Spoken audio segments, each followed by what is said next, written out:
Madam Ambassador, thanks for being with us. The COP26 UN Climate Change Conference will be held in Glasgow later this year. What can we expect from that meeting? We're making sure that we can reach the Paris target and keeping the goal of minimising climate change and minimising global warming to 1.5 degrees.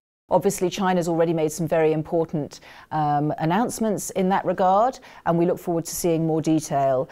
Clearly, it's also about the finance, and the United Kingdom has announced financing of approximately £11.6 billion sterling from 2021 to 25 for climate financing, and we are working closely with China on green financing, so that's an area where we have to do more, including ensuring the financing is available for developing countries, and that is an area that we're prioritising.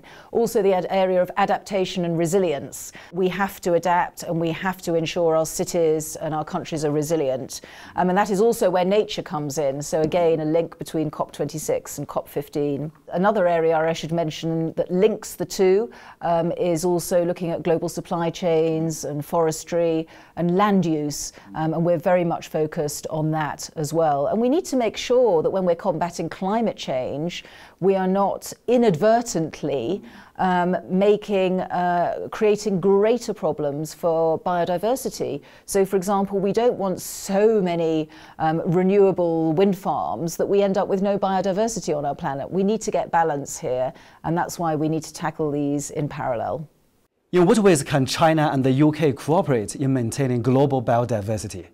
Initiatives on green finance, the recent announcement by China, by President Xi, to stop the overseas financing of coal projects is extremely important, and we look forward to more progress around those.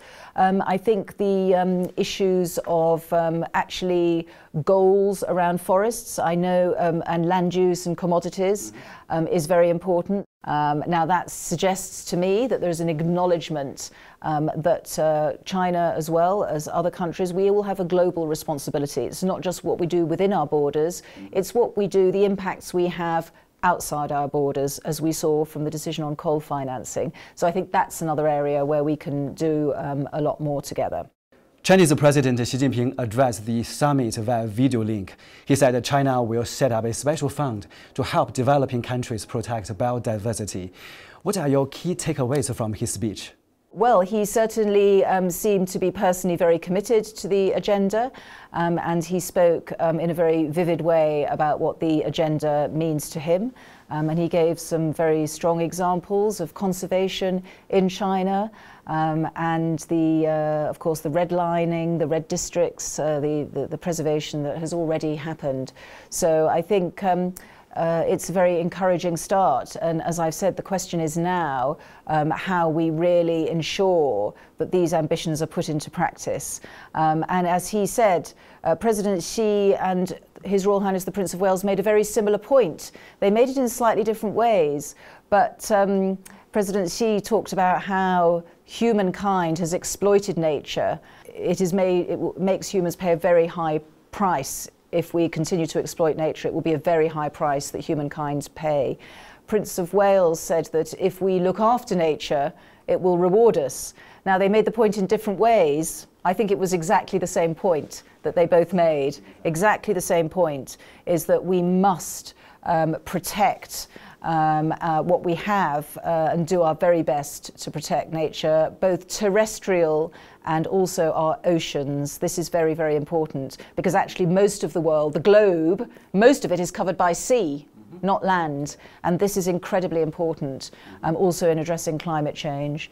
So I hope that President Xi's personal commitment will enable us to make more progress.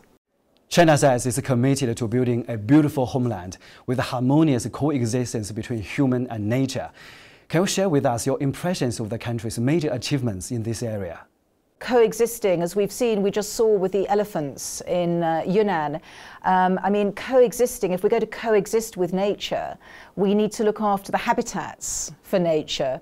This is not just a question of living next door to a cuddly panda.